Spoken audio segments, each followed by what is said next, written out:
로마서 5장 14절.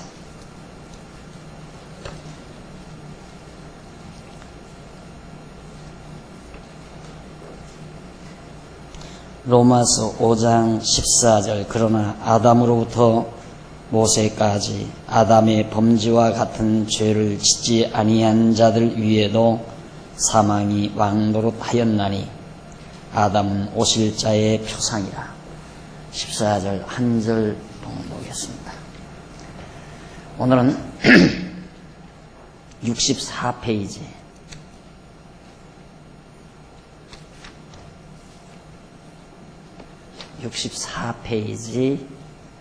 밑에서 8째 줄 맞죠? 네? 위에서 3번째 줄이에요? 네. 아직도 선악을 알게 하는 나무의 실과는 왜 에덴 동산 중앙에 나게 하셨는가라는 의문이 남아있다. 사실 이 의문은 또 다른 허다한 의문을 동반한다. 하나님께서는 왜 아담으로 하여금 금과를 따 먹도록 놓아두셨는가? 뱀의 유혹을 하나님께서는 왜 가만히 놓아두셨는가? 하는 문제들이 멎을 줄을 모른다. 그러나 이 모든 문제들은 결국 하나님께서 아담으로 하여금 왜 죄를 범하도록 놓아두셨는가 하는 문제에 초점을 맞추고 있는 것이다. 결국 선악과에 대한 문제는 결국 어디에 묻느냐면 왜 하나님께서는 아담으로 범죄하도록 그냥 가만히 놔두셨는가 라는 의문에 우리의 초점이 모아진다. 이에 대한 의문은 기독교 역사 이래 신학계에 계속 던져지고 있으나 그 해답은 알 수 없다는 것이 해답이다. 아주 가장 우리가 이 책의 내용을 공부하기 시작하기 전에 왜 이 책이 중요한가라는 서론적 내용 속에서 바로 이 문제를 취급을 했습니다.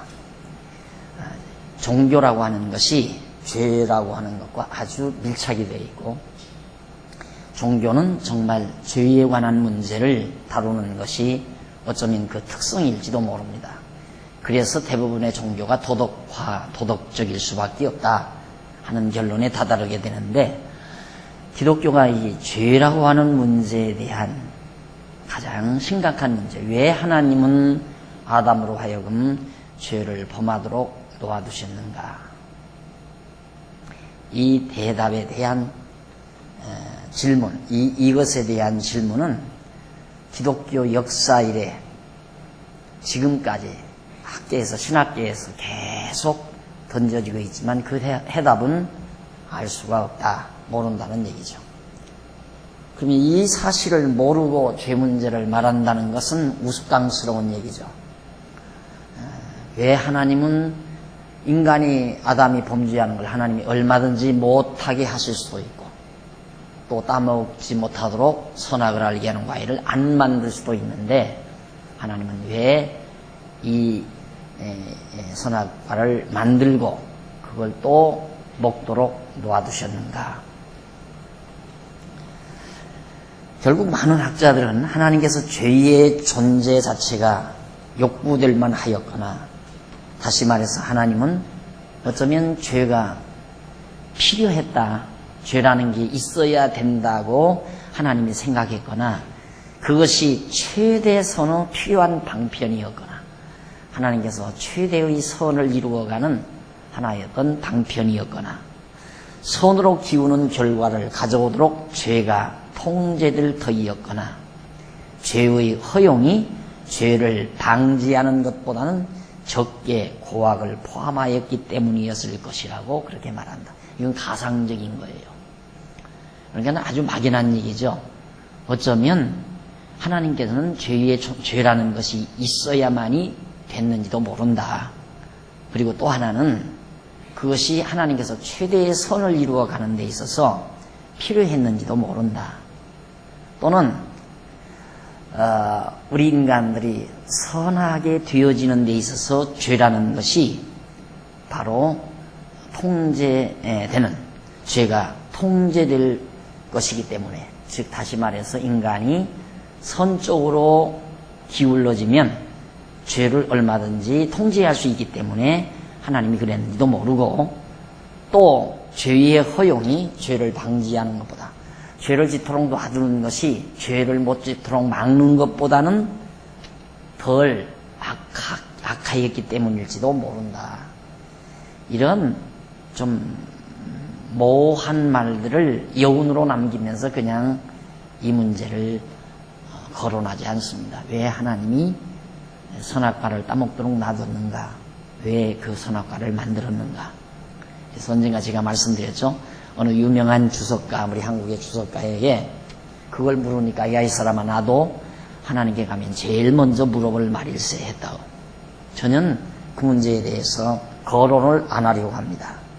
그러나 필자가 그 밑에 8째 줄, 밑에서 8째 줄, 제가 필자가 이 책을 저술하는 목적 중에 하나가 앞에서 언급한 신학적인 난제에 대한 해답을 주고자 하는 데 있다.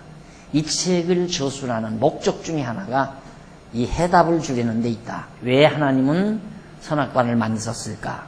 그리고 죄를 범하도록 놓아두셨는가라는 해답을 주기 위해서 그랬다. 사실 알고 보면 기독교 신학에 있어서 풀지 못할 여러 가지 난제는 그 근원을 살펴보면 대부분 뭔가 신학계에 있어서 많은 난제들이 있어요. 풀지 못할 여러 가지 난제들이 있는데, 그 난제의 근본 원인이 뭐냐 하고 파고들면 죄에 관한 문제예요. 다시 말해서 죄 문제와 연결이 다 돼 있어요. 그러니까 신학의 난제는 허다한 난제들이, 신학에 있어서 허다한 난제들이 다 있는데, 그 난제의 요인은 죄에 관한 문제와 전부 연결이 되어 있다. 그러니까 지금 이 문제만 해답이 되면 모든 난제는 다 풀리는 거죠. 신학에 있어서 모든 난제가. 그래서 예를 들면 인간의 자유의지에 관한 문제, 인간의 자유의지가 있느냐 없느냐 하는 문제, 하나님의 영원한 작정과 예정에 관한 문제, 타락 전 선택설과 타락 후 선택설에 대한 문제, 율법 폐지의 여부에 관한 문제, 성화에 있어서의 신인 합력의 여부에 관한 문제 등 신학에 있어서 아주 민감하고 중요한 것들을 예로 들 수가 있다. 한 예를 거기다 몇 가지 들었어요.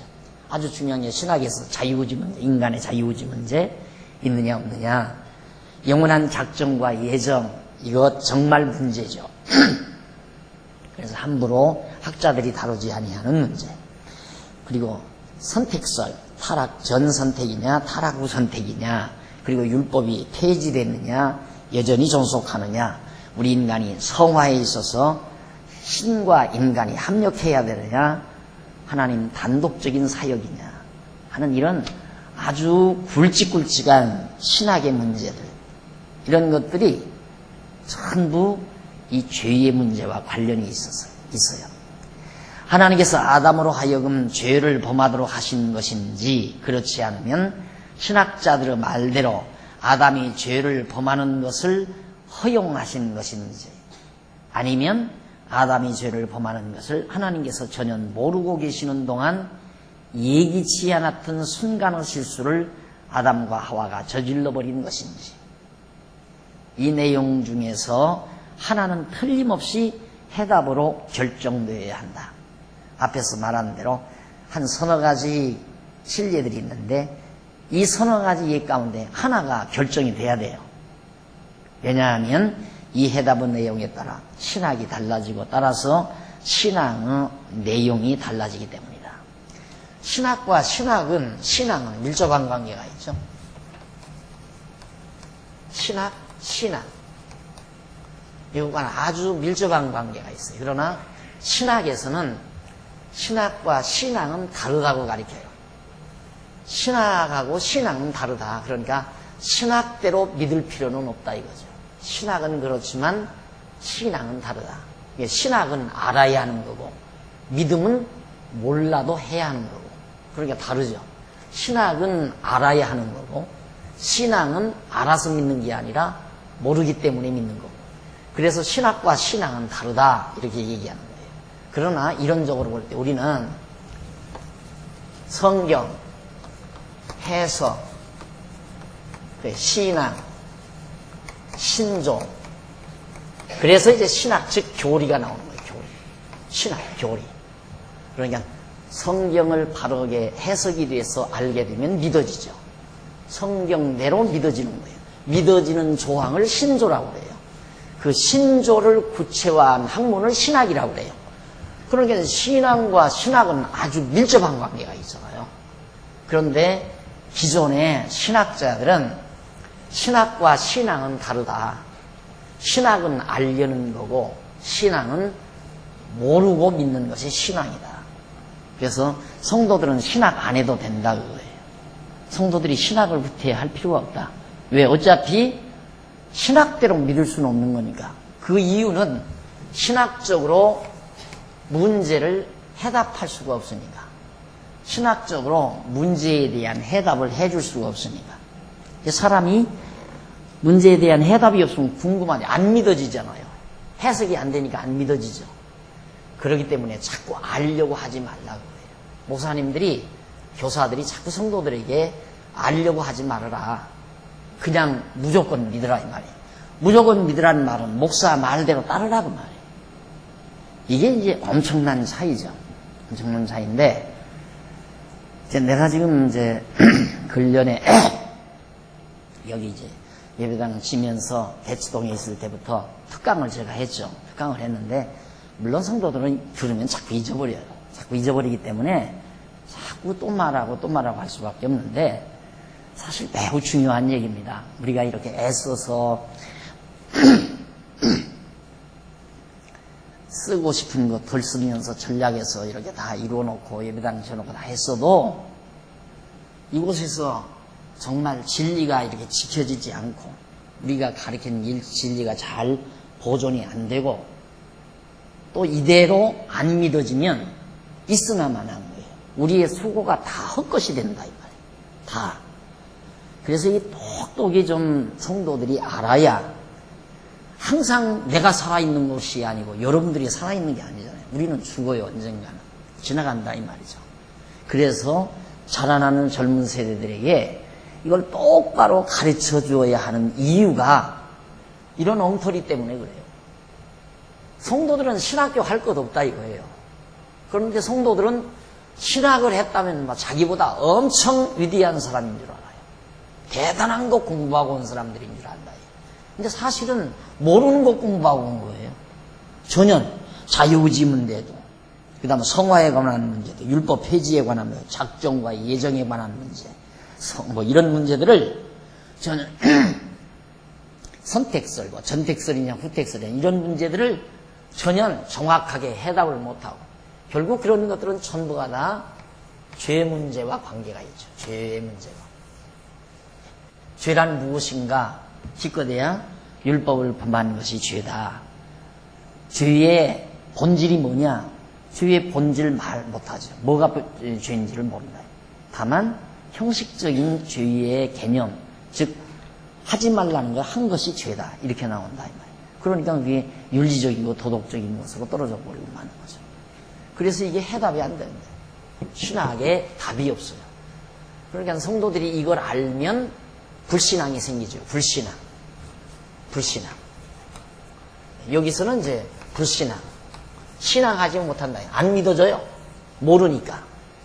근데 지금 성도들이 믿는 건 뭐냐? 모르는 걸 모르니까 믿어요. 모르는 걸 모르니까, 자기가 뭘 모르고 있는지를 모르니까 그냥 믿어요. 그러니까 답답한 거죠. 그것처럼 정말 애매모호한 게 없죠. 그래서 알고 믿어야 되는데, 분명히 알고 분명한 것을 깨닫고 믿어야 하는 것이 우리 신앙인데 해답을 못 주는 노트입니다. 그래서 65페이지 위에서 세 번째 줄을 줄바군데 보시면은 하나님께서 아담으로 하여금 죄를 범하도록 하신 것인지 그렇지 않으면 학자들의 말대로 아담이 죄를 범하는 것을 허용하신 것인지 죄를 범하도록 허용했다. 그 말은 우리 신학 공부하는 분들은 알 거예요. 허용했다. 그 말은 하나님이 책임을 안 지려고 하는, 하나님 앞에 책임을 안 돌리려고. 하나님이 죄 지게 한 거 아니다. 그냥 죄 짓는 걸 내버려 둔 거다. 그냥 허용했다. 허용한 거나 그 다음 지키게 한 거나, 하나님이 못 지키게 하실 수 있는 분이 못 지키게 안 했으면 누가 책임져야 돼요? 하나님이 책임져야 되잖아요. 이게 하나님 앞에 책임 돌린다는 게 불경스럽다고 생각하는 거예요. 예를 들어서 내가 솔직히 도둑놈을 잡을 수 있는데 도둑놈을 안 잡았다 이거예요. 그러면 누가 죄예요? 내가 죄인이야 이 말이에요. 내가 도둑놈 안 잡은 책임을 내가 져야 돼요. 간첩 신고, 간첩인 줄 알면서 신고 안 하면 내가 붙들려 가잖아요. 똑같은 이치죠. 하나님께서 분명히 죄를 범하지 못하게 하실 수 있는 분인데 아담이 죄를 범하는 걸 허용했다. 허락했다 이 말이에요. 죄짓도록. 그럼 허락한 하나님이 책임을 져야죠. 아담이야 허락받아서 지었으니까 아무 죄 없잖아요. 하나님이 허락해서 지었다. 그러니까 학자들이 하는 일이라는 게 바로 그런 거예요. 그런 식으로. 말이나 되는 얘기예요. 그러니까 조금이라도 똑똑한 학생한테 걸리면 국민학교 학생한테도 꼼짝 못하는 거죠. 그럼 목사님, 하나님이 허락했으면 하나님이 책임져야 하잖아요. 야 이놈! 그런 소리 하면 안 돼. 그러고 몰아붙인다. 그런 식으로. 과거 40, 50년 전 애들 같으면 어른이 이놈! 하면 네 잘못했어요. 이럴지 모르지만 요즘 아이들 같으면 넌 똑바로 두고 목사님이 왜 그러세요? 하고 대들어요. 말이 안 되는 거죠. 세상이 그렇게 바뀌었어요. 그러니까 교회가 지금 젊은이들이 자꾸 없어져 버리고 이 보수주의 교회가 자꾸 무너나는 이유가 바로 이런 데 있는 거거든요. 그래서 이 책이 매우 중요한 겁니다. 그래서 거기 이제 중간쯤 줄바꾼 데 보시면은 앞서 제기된 문제에 대한 완전한 해답을 지금 당장 얻으려고 하는 것은 너무도 성급한 요구다. 지금까지 논리전개에서 지금 당장 해답을 말해달라. 그건 너무 무리한 거예요. 조금 더 기다려요. 더 논리를 전개하다 보면 아하, 그래서 하나님이 아담이 범죄하도록 선악과를 따먹고 범죄하고 선악과를 만든 하나님의 의도가 무엇이고 아담이 선악과를 따먹도록 하신 하나님의 의도가 무엇인가를 그냥 알아지게 돼 있어요. 조금만 더 기다렸다가 지금 단마디 해답을 요구하지 말라 그 말이죠. 적어도 이 문제에 대한 분명한 해답은 이 책의 결론 부분에 가서 정확하게 드러날 것을 확신한다. 왜냐하면 기독교 신학에 있어서 아주 민감한 문제들과 밀접하게 연결되어 있는 죄에 대한 문제가 단순히 죄 하나만의 이해로 그 깊이가 파악된다는 것은 너무나 무리가 가기 때문이다. 다시 말해서 자, 지금 예를 들어서 신앙이라는 단어 하나를 우리가 그냥 이해할 수가 없어요. 물론 단세포적으로 신앙이 뭐냐? 믿고 앙모하는 거라고 대답할 수 있죠. 그러나 신앙이라는 말을 분명하게 이해하려면 성경이 무엇인가도 알아야 되고 그거에 대한 해석도 분명히 해야 되고 그리고 신조, 신학 이런 것들과 전부 물려져 가지고 신앙이라는 말이 정확하게 정리가 되는 거죠. 신조도 마찬가지고 신학도 마찬가지고 이 성경 이런 것들도 전부 다 단마디 단어가 단마디로 이해되는 게 아니다. 모든 언어라고 하는 것은 하나의 종합적 사고구도에서 만들어지는 거기 때문에 여기서 이 죄에 관한 문제를 단마디로 정리하려고 하지 말라. 왜? 그 의미가 깊기 때문에 그렇다고 말이죠. 그래서 줄바꾼 데 보시면 하나님께서 아담과 하와가 뱀의 유혹으로 금과를 따먹고 죄를 범하는 것을 모르셨을까? 만일 모르셨다면 전지전능하신 하나님의 커다란 실수가 아닐 수 없을까? 실수가 아닐 수 없다. 하나님이 선악과를 따먹는 걸 몰랐다. 그렇게 말할 수 없다요. 왜? 하나님은 전지전능하신 모르는 것이 없고 능치 못한 것이 없는 분이 하나님이기 때문에 아담이 선악을 알게 하는 과일을 따먹는 걸 하나님이 몰랐다? 그건 말이 안 된다 이거죠. 그리고 절대로 그럴 수는 없다. 완전하시고 거룩하신 하나님께 실수라는 것은 생각조차 할 수 없다. 혹자들은 아담의 타락으로 인하여 하나님의 첫 번째 창조가 실패하였다고 생각하는 자들이 많이 있다. 요즘 신학자들이 보통 첫 창조는 실패하고 둘째 창조가 성공했다 이런 말을 하거든요. 첫째 창조는 하나님이 실패했다. 왜 실패했는가? 아담이 선악과를 따먹었기 때문에 첫 번째 창조가 실패했다는 거예요. 그럼 그런 실패하는 하나님을 우리가 뭐로 믿어요? 그런 학자들이 말을 해도 책임지도 못할 말, 그냥 단세포적인 사고, 에덴 동산을 하나님이 딱 만들어 놓으시고 여기다 아담을 지어서 여기서 행복하게 하나님 경외하며 잘 살도록 하나님이 목적해서 지어놨는데 아담이 선악과를 따먹고 여기서 쫓김받았다. 그런 이것은 하나님의 계획이 실패된 거다 이거예요. 그게 신학자들이 하는 말이에요. 그러니 하나님이 그렇게 실패한다면 우리도 실패할지 어떻게 해요? 그분을 어떻게 믿어요? 실패하는 분을 어떻게 믿느냐 이 말이죠. 우리가 사업을 해도 그러잖아요. 동업을 하는데 그 사람이 하자고 하는 대로 했다가 망했다 이 말이에요. 또 하자고 하겠어요? 너 그 다음 또 실패하면 어떡하냐? 나도 망하니까 안 할란다. 안 믿어지니까 안 한다 이 말이에요. 그런데 하나님이 첫 창조 실패했다면 이 다음 또 실패할지 어떻게 알아요? 그러니까 하나님이 죄에 하나님이 관계되었다는 말, 하나님이 책임자라는 말을 피하는 것, 그거 피하려고 하면서도 바로 하나님이 실패했다는 말은 거침없이 또 해요. 하나님을 실패자로 말하는 것은. 그러니까 얼마나 신학자들이 지금 방황하고 있는가를 알 수 있죠. 이게 이제 현대 신학의 가장 중요한 핵심이에요. 신학자들이 이 부분 때문에 괴로워하는 거예요. 몸부림치고. 지금 엊그저께도 세계적인 석학들이 한국에 왔다 갔다 해요. 그 세미나에 우리 이제 목사님들이 다녀와가지고 얘기가 실감나는 거죠. 세계적인 신학의 석학들이. 지금 한국교회가 이처럼 대단히 힘이 있으니까 돈도 많고 교인들도 많고 그러니까 세계적인 신학의 석학들이 한국에 굉장히 관심을 많이 가진다고 해요. 그건 우리로서는 매우 중요한 일이죠. 그래서 우리도 언젠가는 여건만 되면 한 번씩 그런 신학자 우리가 모셔다가 실제 우리 연구원에서 몸담고 계시는 목사님들과 이제 토론도 시키고 세미나도 하고 이런 거 해보시면 우리 성도님들이 이제 거기에서 더 우리가 얼마나 소중하고 값진 것을 지금 가지고 있는가 이것을 아마 실감하게 될 겁니다. 이걸 모르니까 이런 걸 모르면 참 장안중앙교회는 편하고 좋더라. 그래. 목사가 돈 내라고 하지도 않고 11조라고도 안 하고 싶으면 하고 싫으면 말고 가면 밥 해주고 얼마나 좋으냐 참 즐겁더라. 교회 가고 싶은 마음이 간절하더라. 이런 애기 같은 생각이나 하고 사는 거예요. 이걸 모르면. 그러나 알면 이거 너무나도 값지고 소중하다. 어떻게 하면 이것을 잘 간수해서 우리 후손들에게 자라나는 우리 자녀들에게 잘 전승해 주어가지고 세상을 속지 않고 아름답게 믿음으로 살 수 있게 해줄까. 이런 대범한 생각을 할 수밖에 없는 거죠. 자, 그래서 실패했다고 생각하는 학자들이 많이 있다. 이 같은 생각 역시 도저히 용납할 수 없는 일이다. 제일 밑에 하나님께서 아담이 죄를 범하는 것을 아시면서 범하도록 허용하셨을까? 지금 허용했단 말이 그거거든요.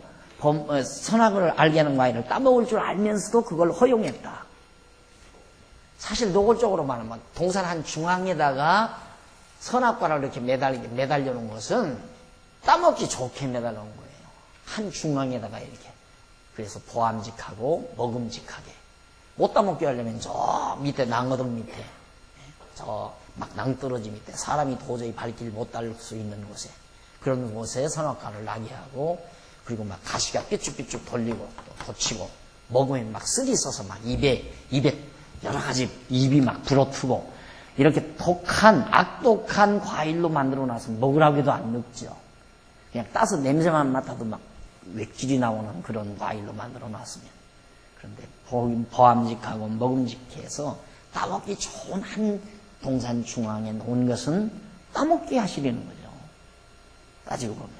그래서 만일 허용하셨다면 왜 그렇게 하셨을까?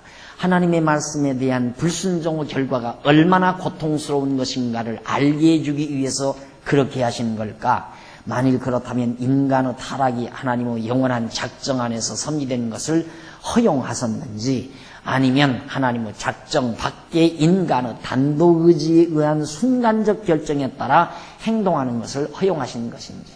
그러니까 하나님이 아야 영원 안에서 작정대로 허용을 한 건지, 그렇지 않으면 하나님은 작정은 안 했는데 갑자기 아담이 따먹으려고 하니까 아이고 귀찮다, 그냥 따먹을 테면 따먹으라 하고 하나님이 순간에 그냥 즉흥적으로 허용을 하신 것인지.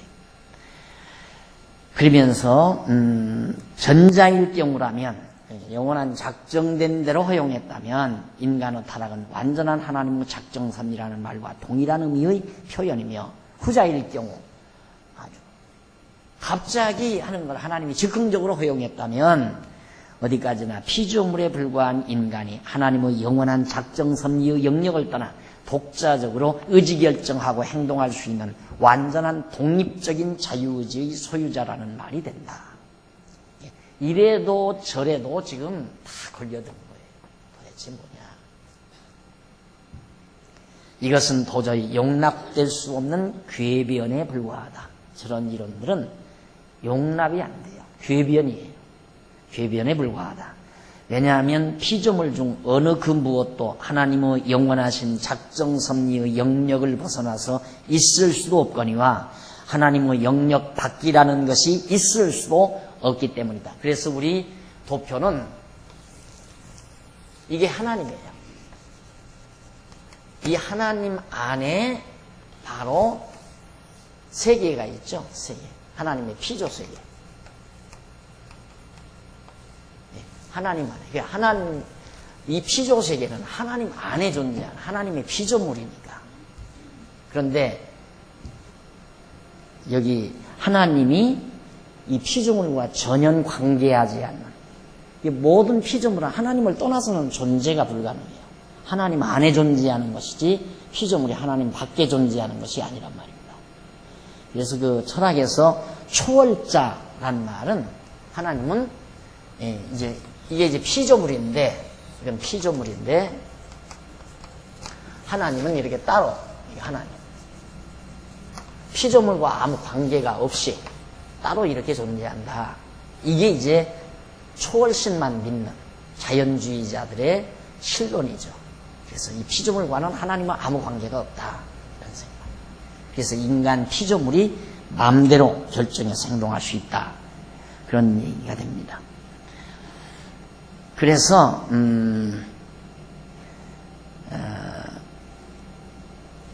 앞에서 말한 바와 같이 하나님의 작정하신 대로 아담의 타락을 허용하셨다면 아담 타락이 하나님의 작정섭리로 되었다는 말과 하등의 차이가 없는 말이 된다.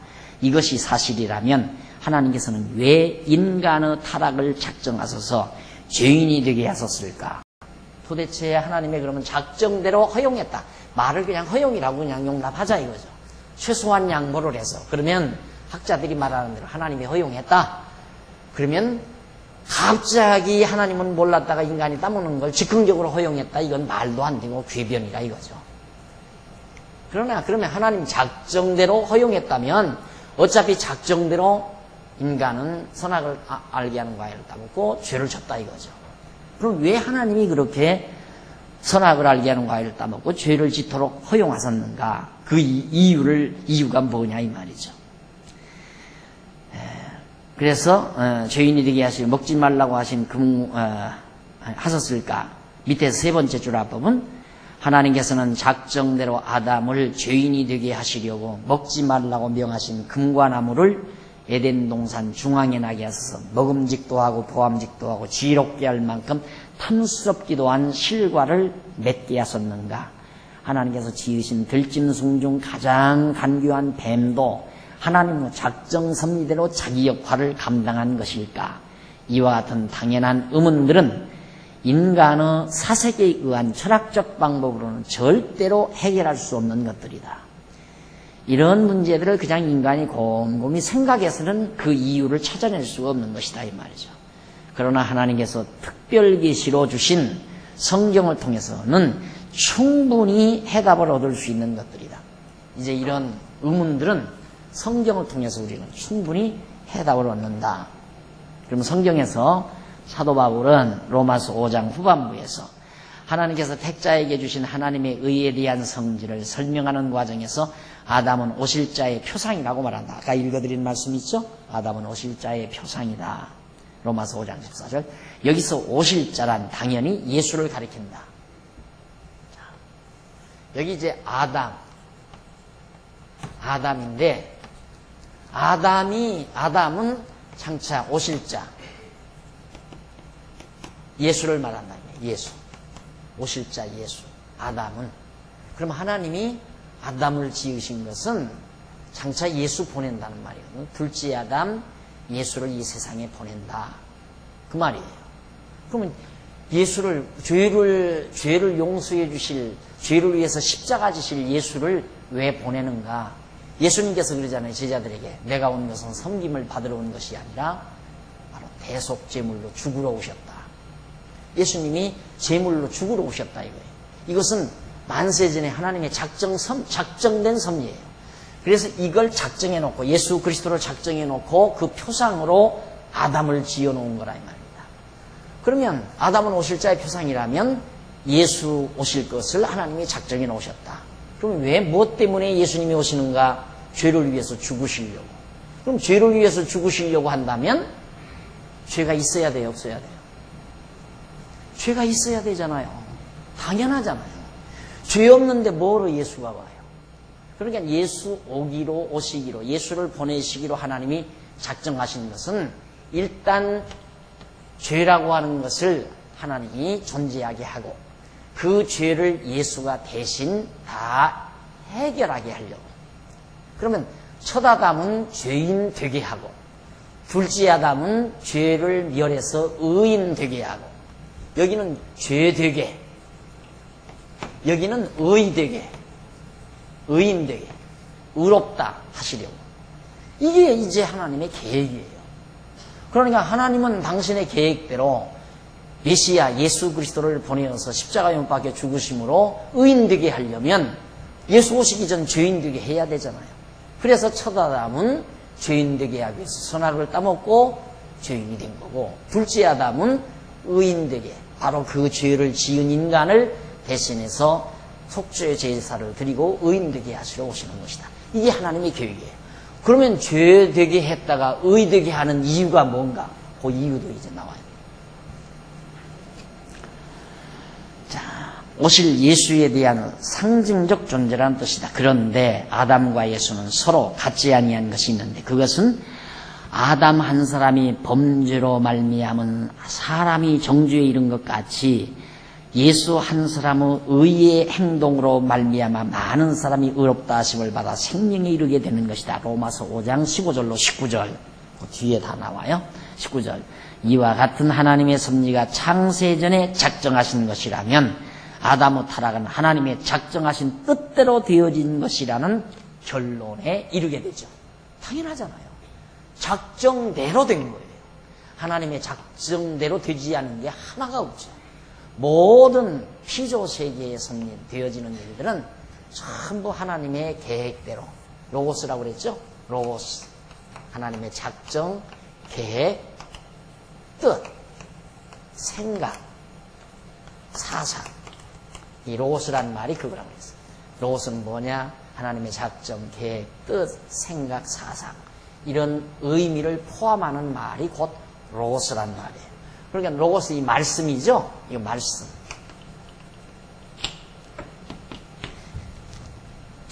말씀대로 된 거라 이 말이에요. 말씀대로. 하나님의 말씀대로. 예. 말씀으로 천지를 창조하셨다 그러는데 그 말씀은 로고스예요. 로고스로 천지를 창조하셨다. 로고스대로, 말씀대로. 이게 말씀대로 안 되는 게 하나도 없어요. 하나님의 뜻대로 다 되는 거예요. 그래서 이제 계속해서 그러면 결론에 이른다. 그다음 밑에서 8째 줄 바꾼데 사도 바울은 에베소 교회에 보내는 서신에서 성도들을 받은 신령한 복에 대하여 언급하는 가운데 성도들이 그리스도 안에서 그의 은혜의 풍성함을 따라 그의 피로 말미암아 구속 곧 죄사함을 받은 것이 그리스도 안에서 때가 찬 경륜을 위하여 예정한 것이라고 에베소 1장 17절로 10절에 나오죠. 그러니까 이게 바로 때가 찬 경륜이다. 그럼 이 때가 뭐냐? 이 때가 그러니까 하나님의 작정 중에 계획 중에 계획된 때가 됐다 이 말이에요. 하나님께서 역사상의 시간 세계에서 당신의 뜻을 이루어갈 때는 다 만사가 다 천하범사가 다 때가 있다고 그랬잖아요. 망할 때도 있고 타락할 때가 있고 그 다음 회복될 때가 있고 이렇게 하나님이 다 만사를 때를 정해서 섭리하시는데 그 때가 찼다란 말은 참에 찼다란 말은 때가 이르렀다 그 말이에요. 이르렀다 됐다 때가 됐다 이 말이죠. 하나님의 정하신 때가 되니까 경륜 하나님의 때가 찬 경륜 때가 이르러 되어져야 할 경륜이 뭐냐? 이게 십자가 사건이다. 이게 에베소서 1장 17절 거기에 나오는 말씀이죠. 때가 찬 경륜을 위하여 예정하신 것이다. 다 작정하신 것, 예정하신 것. 예정대로 된 거예요. 예수 그리스도의 십자가 사건이.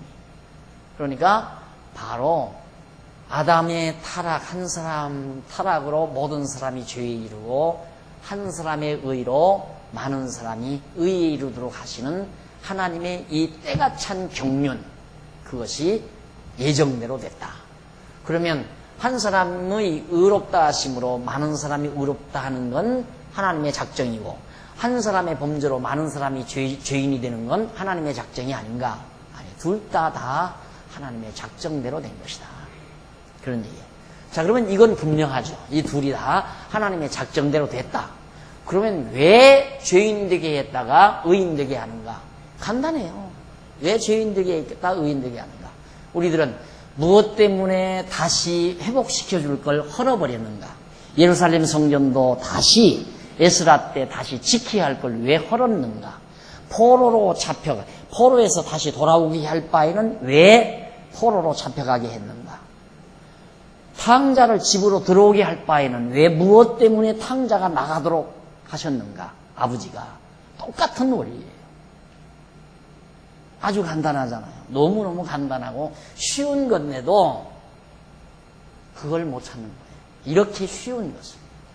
탕자가 어차피 집으로 돌아오는 걸 받아들일 바에는 나가기 전에 아버지가 야 이놈아 뭐로 나가느냐? 나가야 너 이놈아 못된 놈들 만나서 너 돈 다 빼앗기고 고생하고 병들고 거기 나갈 거 없다. 그냥 들어오너라.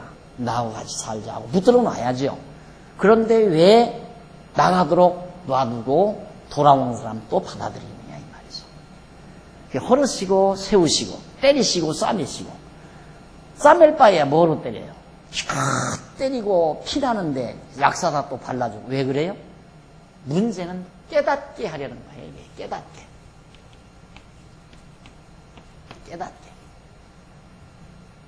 모두가 다 하나님의 은혜를 깨닫게 사랑을 깨닫게 하나님의 자비하심을 깨닫게 하나님의 능력을 깨닫게 하려는데 근본 목적이 있다. 점점 해답이 떨어지죠. 아, 에덴 동산에 선악을 알게 하는 과일을 만들어서 따먹기 좋게 해놓으신 하나님의 뜻이 어디 있는가?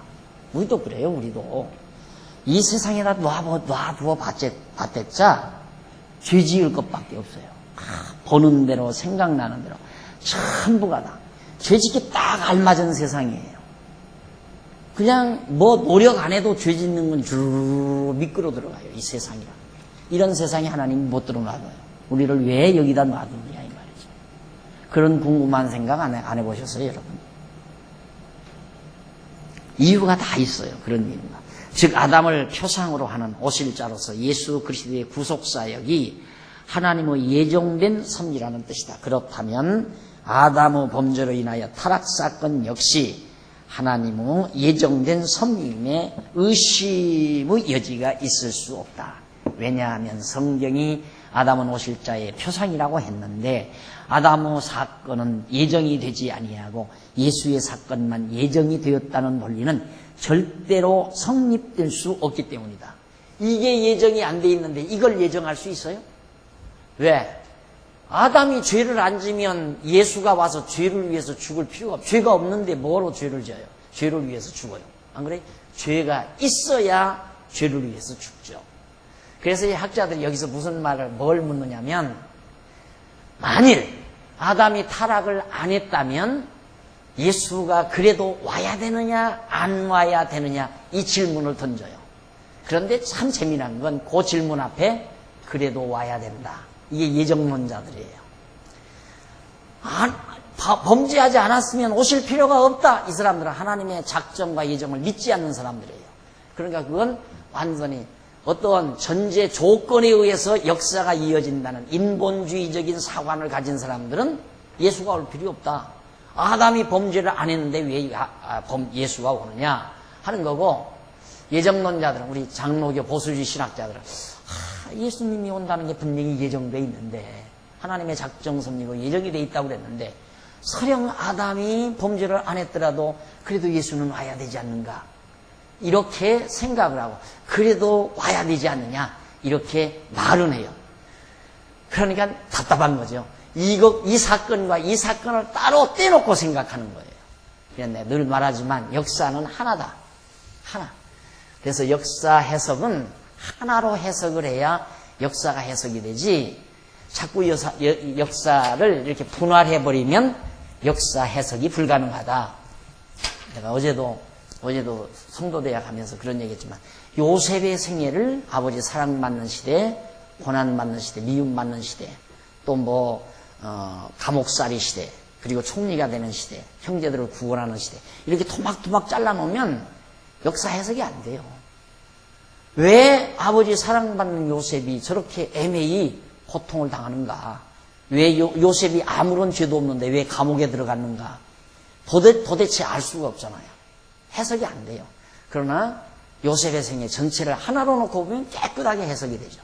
하나님이 요셉의 형제들, 언약 자손들을 구원하기 위해서 요셉을 먼저 애굽에 보내서 총리가 되게 하시기 위하여 그렇게 하셨다. 역사가 깨끗이 해석이 되죠. 마찬가지로 하나님의 섭리 경륜의 역사, 인류 역사도 창조로부터 마지막 예수님 종말에 이르기까지의 모든 역사를 하나로 놓고 해석을 해야 정확하게 해석이 된단 말입니다. 그런데 아담 타락의 사건이 따로, 예수 오시는 사건이 따로 놓고 해석을 하려니까 아담이 타락 안 했어도 예수는 와야 된다. 타락 안 했는데 뭐하러 오느냐? 와서 십자가 져야 무슨 필요가 있느냐? 어느 말이 옳을 것 같아요, 여러분? 그런데 이 말을 다 옳게 생각해요. 예수가 아담이 타락 안 했으면 예수는 올 필요가 없다. 이 말에 설득력이 있다고 말이에요. 사람들은. 예수가 아담이 타락 안 했어도 예수는 와야 된다. 이 말은 설득력이 없어요.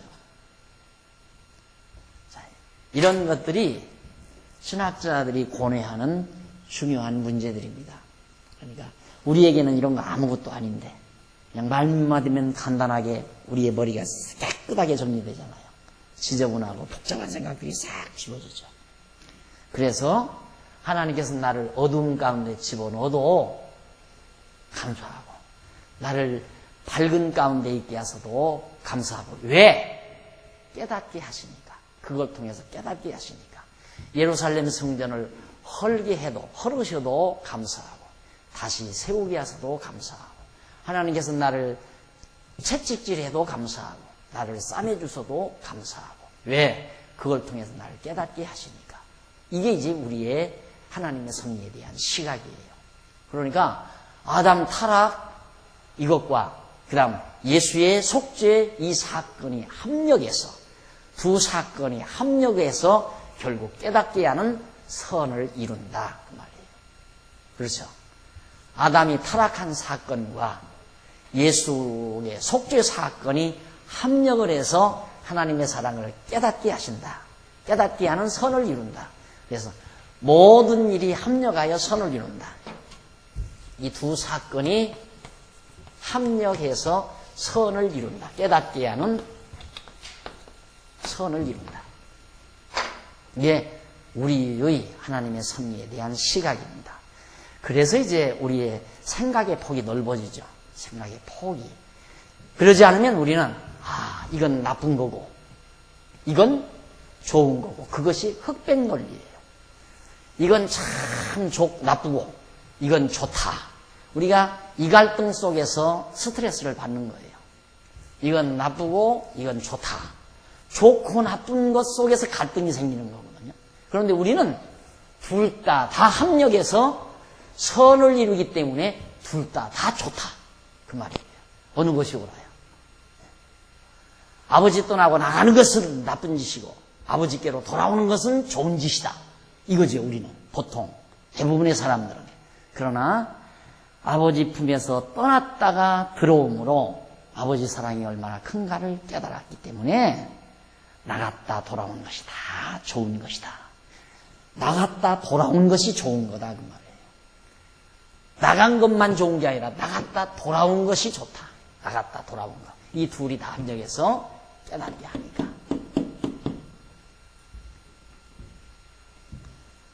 아마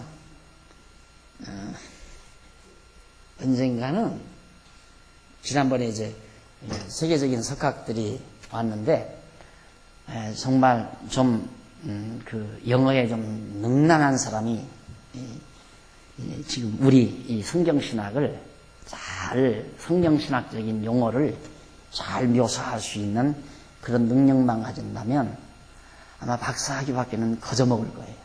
박사학위 하나 받기는. 그런 얘기를 하더라고요. 목사님이 다녀와가지고 이 단마디 영어로 몇 개를 전하는데도 이 교수가, 이 박사가 미국에서 오는 석학이 그냥 깜짝 놀래더래요. 그러면서 그렇게도 볼 수 있겠다고 그렇게 긍정적으로 대답하더라는 거예요. 그게 뭐냐면 성경 전체를 3대 언약으로 3가지 언약으로 풀 수 있지 않느냐.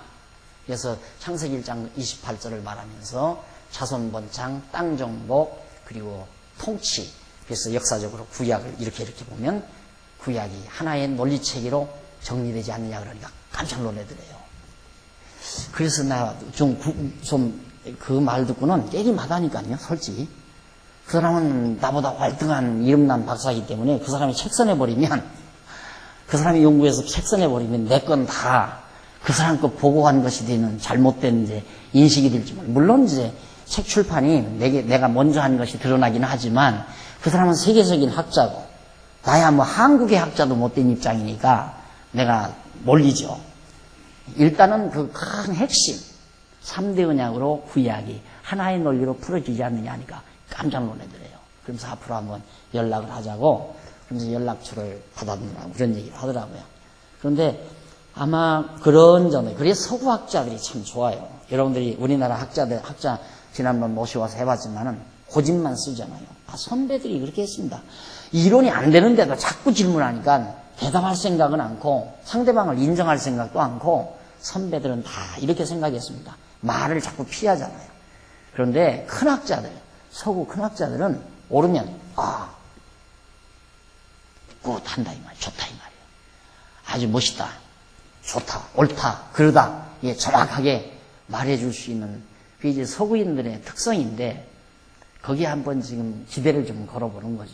언젠가는 이게 서구 학자들의 귀에 또 눈에만 띄게 되면 그렇게 어렵지 않게 번질 수 있다고 하는 기대는 늘 가지고 있습니다. 너무 분명해요. 너무 확실하고 너무 분명하단 말입니다. 죄가 뭐 대수입니까? 하나님께서 은혜를 깨닫게 하는 하나의 도구인데 죄라는 게. 그래서 죄 많은 곳에 은혜가 넘친다 그러잖아요. 로마서에. 너무 분명한 거란 말입니다. 그래서 하나님께서 우리를 죄악 세상에 두시는 거고 죄인 되게 하는 거고 우리를 죄 중에 잉태해서 죄 중에 낳게 하는 거고 하나님께서. 자, 결론적으로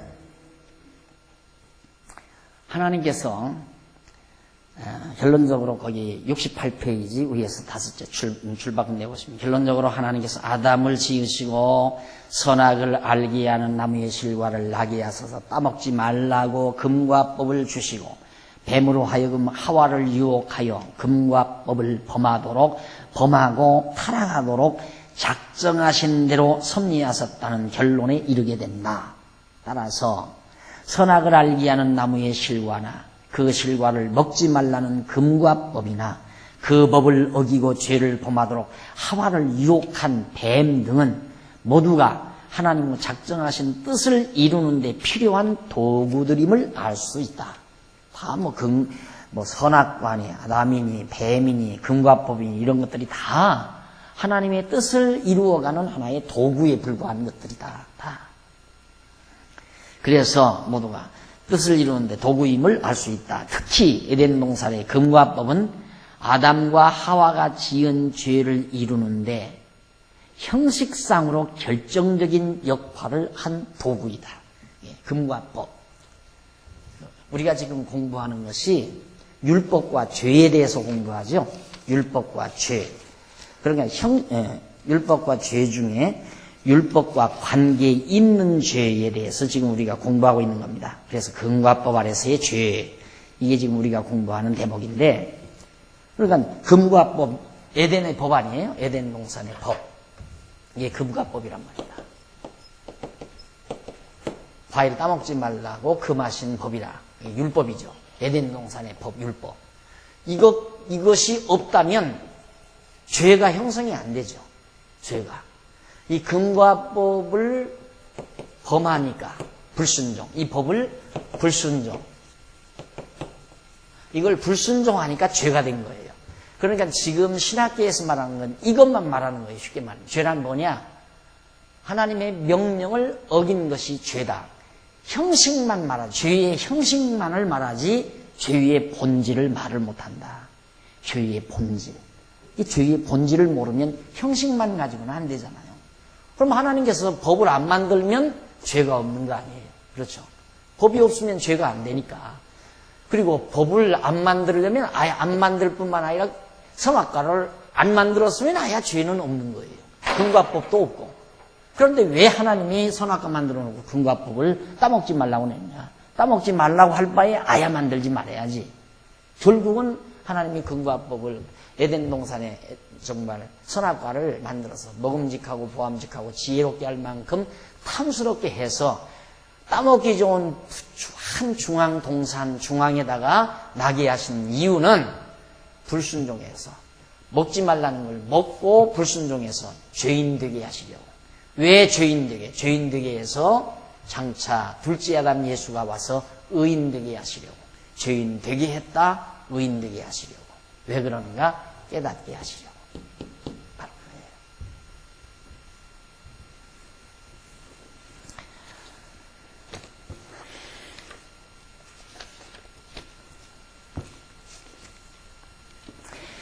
그래서 금과법 아래서 제일 밑에 이제 8째 줄, 밑에서 8째 줄 줄바꿈대 보시면 금과법 아래서의 아담의 죄는 형식상으로는 하나님의 금과법에 대한 불순종이라고 할 수 있다. 이건 형식적이에요. 죄의 형식. 죄가 만들어지는 형식. 어떤 형식을 통해서 죄가 만들어지나 그 죄가 죄되는 형식을 말하는 것이다.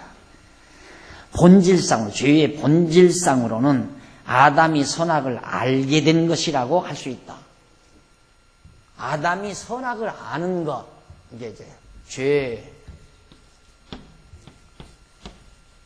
형식, 방법이죠. 방법. 방법은 법 플러스 불순종. 이게 이제 방법이에요. 죄의 형식, 방법. 그 다음, 죄의 본질. 선악을 아는 것. 선과 악을 아는 것이 죄의 본질이다. 본질. 선과 악을 아는 것. 선악과를 따먹고 선악을 알게 되니까 그게 알게 된 것이 그게 죄의 본질이에요. 선악을 안다는 것은 다 자기 중심으로 선과 악을 앞에서 다 설명을 했죠. 자기 중심으로 좋은 것은 하나님 중심으로 싫은 거고, 내가 나쁜 것은 하나님에게 좋은 거고, 하나님과 대립되기 때문에 그게 죄가 되는 것이다. 그게 죄의 본질이에요. 그러나 죄의 형식은 죄가 이루어지는 방법은 법을 불순종하는 것. 그게 바로 죄의 형식이다. 이와 같은 아담의 죄가 하나님의 작정 섭리로 이루어졌다면 이제 남은 문제는 하나님께서 왜 그렇게 하셨을까? 이제 죄에 대해서는 우리가 이제 완전히 알았어요. 하나님께서 작정대로 다 이렇게 죄인 되게 했다. 그래서 예수 그리스도를 통해 의인 되게 하신다. 그럼 하나님이 왜 그렇게 하시나? 왜 죄인 되게 해서 의인 되게 하나? 이미 답다 설명을 했는데 앞으로도 구체적으로 설명이 될 겁니다.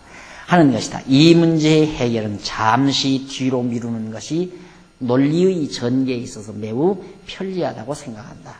결정적인 그 해답은 잠시 뒤로 미루고 다음 시간에 69페이지 한쪽 가로 2번 율법 아래서의 죄이다. 율법 아래서의 죄. 첫 번째는 금과 법 아래서의 죄. 그 말은 뭐냐면 여기가 금과 법 아니에요. 여기가 아담 때니까 에덴 동산에서는 금과 법. 금과 법이고 그 다음 이쯤 오면은 이제 모세가 나오죠. 모세. 이건 율법. 그러니까 금과 법 아래서의 죄 그리고 율법 아래서의 죄. 이 두 개의 죄. 이걸 따로따로 지금 설명을 해드리는 거예요. 지금까지 공부한 건 금과 법 아래서의 죄를 설명해 드린 거고 다음 시간에 공부할 건 율법 아래서의 죄를 설명해 드리기로 약속하고 오늘 강의 여기서 마치도록 하겠습니다. 기도하십시다. 자비하신 아버지 하나님, 하나님의 은혜와 사랑을 감사합니다. 우리를 죄 아래 두셨다가 은혜 아래서 의롭다함을 얻게 하시는 하나님의 크신 섭리를 오늘도 저희들이 살펴봤습니다. 아버지 하나님, 왜 그렇게 하셨는가를 앞으로 더 분명하게 살피려 하오니 우리에게 지혜와 총명을 주소서. 하나님의 그 오묘하고 신묘막측한 사람으로는 상상할 수 없는 하나님의 오묘하신 섭리의 비밀을 깨닫고 우리 정말 이 험악한 세상에 사는 것도 좋고 하나님의 구속의 은총을 받아 영광스러운 나라에서 사는 것도 좋다는 사실을 우리 모두 확인할 수 있게 해 주시옵소서. 하나님께 잠시 채찍을 받는 것도 좋고 하나님의 사랑을 받는 것도 좋다는 사실을 우리 넓게 이해할 수 있는 그런 정말 감동을 우리 모두에게 허락해 주시고 날마다 삶 속에서 범사에 감사할 줄 아는 믿음의 소유자들로 삼아 주시옵소서. 돌아가는 발길도 지켜주시고 주 안에서 만날 때까지 평강을 더하시옵소서. 예수님의 이름으로 기도드립니다. 아멘. 하늘의